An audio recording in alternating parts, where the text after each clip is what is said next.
Thanks for clicking this video guys. आज हमारी confusing verb का पार्ट 4 है। ऑलरेडी हमने पार्ट 3 कवर कर लिए हैं। अगर आप वो देखना चाहते हैं तो आप प्लेस पे विजिट कर सकते हैं कन्फ्यूजिंग वर्ब।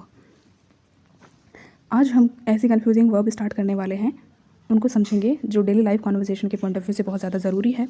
कई बार हमें कन्फ्यूज़ करती है जब हम स्पोकन इंग्लिश की स्पेशली बात करते हैं कि हम कौन सी कब और कहाँ यूज़ करें।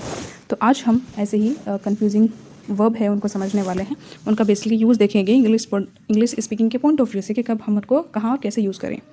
तो सबसे पहली जो वर्ब है, आपके लिए एक ज़रूरी बात यह है कि अगर आप इन सब के बाद प्रैक्टिस करना चाहते हैं, क्विज़ प्रैक्टिस, अपने आप को चेक करना चाहते हैं कि आप इनको कितनी अच्छे से समझ पाए हैं या नहीं, या अगर आपको ऑलरेडी आती है तो आप इसको कितना अच्छे से जानते हैं, तो लिस्ट में डिस्क्रिप्शन में आपको लिंक मिल जाएगा साइट का, आप उस पर विज़िट कर सकते हैं।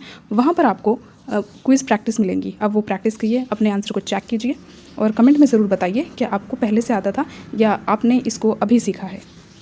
चलिए शुरू करते हैं। सबसे पहले जो हमारी वर्ब है वो है बिगिन और स्टार्ट। दोनों का मतलब होता है शुरू करना। बस फ़र्क दोनों में इतना है कि बिगिन का हम यूज़ करते हैं फॉर्मल में और स्टार्ट कैजुअल इंग्लिश में यूज़ होती है। चलिए एग्जांपल से समझते हैं। The class will start at 10 o'clock। Class 10 बजे शुरू होगी। अगर आप क्लास में बैठे हुए हैं तो अगर आपका टीचर आपको बोलता है, या आप घर पर हैं और आपके जो पेरेंट्स हैं वो आपको कह रहे हैं कि आपकी क्लास जो है वो 10 बजे शुरू होगी, तो ये एक कैजुअल टॉक नहीं है, ये एक फॉर्मल टॉक है और यहाँ पर आप बिगिन का यूज़ करेंगे। कैजुअल टॉक वो होती हैं जहाँ आपके फ्रेंड सर्कल होता है, जहाँ पर बात आप बेझिझक करते हैं। Let's dash our meeting now. चलो अब अपनी मीटिंग शुरू करते हैं। मीटिंग में भी एक फॉर्मल सिचुएशन होती है जहाँ पर हम बिगिन का यूज़ करेंगे। The movie will start soon. Film जल्दी ही शुरू होगी। यहाँ पर हम स्टार्ट का यूज़ करेंगे क्योंकि यहाँ पर हम हो सकता है कि हम ये बात अपने दोस्तों से कह रहे हों। I dash learning English last year. मैंने पिछले साल अंग्रेज़ी सीखना शुरू किया।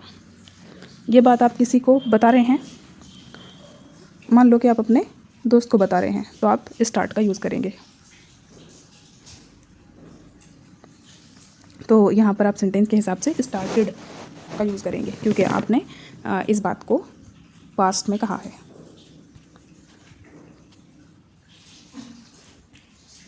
दूसरा हमारा पेयर है स्पीक वर्सेस टॉक।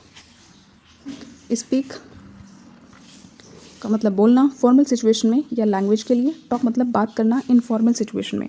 वही सिंपल यूज़ है स्पीक और टॉक का, जैसा हमने बिगिन और स्टार्ट का ऊपर समझा है। I can dash English fluently. मैं अंग्रेज़ी धारा प्रवाह बोल सकता हूँ या सकती हूँ, तो आप यहाँ पर स्पीक का यूज़ करेंगे। The manager will dash to the employ tomorrow. Manager कल कर्मचारियों से बात करेंगे।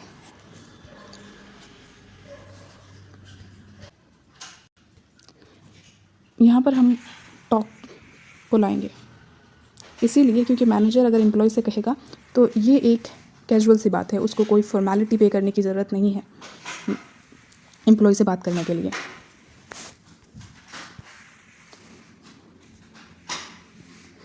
Can we dash later I am a bit busy now. क्या हम बाद में बात कर सकते हैं, मैं अभी थोड़ा व्यस्त हूँ। यहाँ पर आप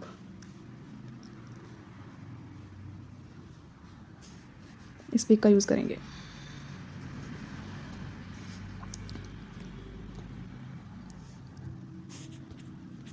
they dash about their weekend plans. उन्होंने अपने वीकेंड की योजना के बारे में बात की।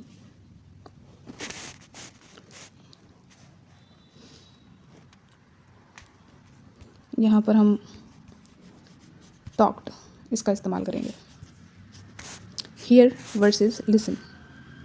हियर का मतलब होता है सुनाई देना, जो चीज़ हमें नेचुरली सुनाई देती है। लिसन का मतलब ध्यान से सुनना, इंटेंशनली जो चीज़ आप सुनते हैं वहाँ पर आप लिसन का यूज़ करते हैं। एग्जाम्पल से समझते हैं। I can dash the birds singing outside. मैं बाहर पक्षियों का गाना सुन सकता हूँ या सकती हूँ।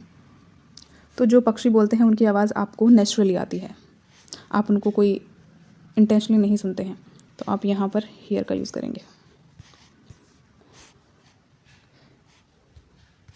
Did you dash that strange noise, क्या तुमने वो अजीब आवाज़ सुनी? तो ये भी आप नेचुरली सुन रहे हैं, इसीलिए here. Please dash to me carefully, यहाँ पर लिसन होगा,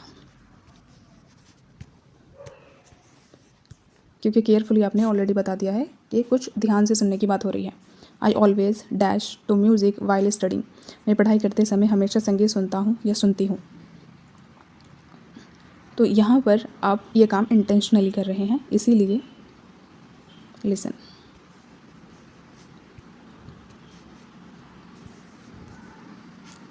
थर्ड हमारा पेयर है टीच वर्सेस लर्न। टीच मतलब सिखाना, लर्न मतलब सीखना। For example, she dash English at I school, वह स्कूल में अंग्रेज़ी पढ़ाती है। तो यहाँ पर हम टीच का इस्तेमाल करेंगे। और यहाँ पे हमारा सेंटेंस जो कि प्रेजेंट इंडेफिनिट है, तो टीचेज आप यूज़ करेंगे। Can you dash me how to swim, क्या तुम मुझे तैरना सिखा सकते हो? यहाँ पर भी हम टीच का इस्तेमाल करेंगे। I want to dash French this year, मैं इस साल फ्रेंच सीखना चाहता हूँ। यहाँ पर आप सीखने की बात कर रहे हैं, ना कि सिखाने की, इसलिए लर्न का यूज़ करेंगे।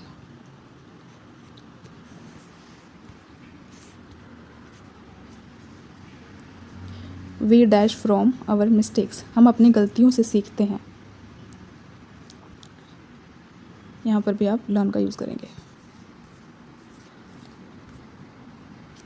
ये थे हमारे आज के पेयर जो हमने सीखे। आई होप कि आपको इनका जो डिफरेंस था वो समझ आया होगा। बहुत ही बेसिक थे वैसे। अगर आप इनकी और ज़्यादा प्रैक्टिस करना चाहते हैं तो हमारी जो साइट है उसका लिंक आपको डिस्क्रिप्शन में मिल जाएगा, कमेंट बॉक्स में भी आपको उसका लिंक मिल जाएगा। आप जाकर वहाँ पर क्विज़ प्रैक्टिस कर सकते हैं। आप खुद भी समझ सकते हैं कि आपको ऑलरेडी अगर ये टॉपिक आता था तो आप इसको कितना बेहतर समझते हैं, और अगर आपने अभी सीखा है तो कितना सीखा। प्लीज़ वहाँ जाकर अपनी जो लर्निंग है उसको चेक कीजिए। Thanks for watching. Keep learning, keep practicing. See you in the next lesson. Bye bye. Take care. Don't forget to like, share, and subscribe.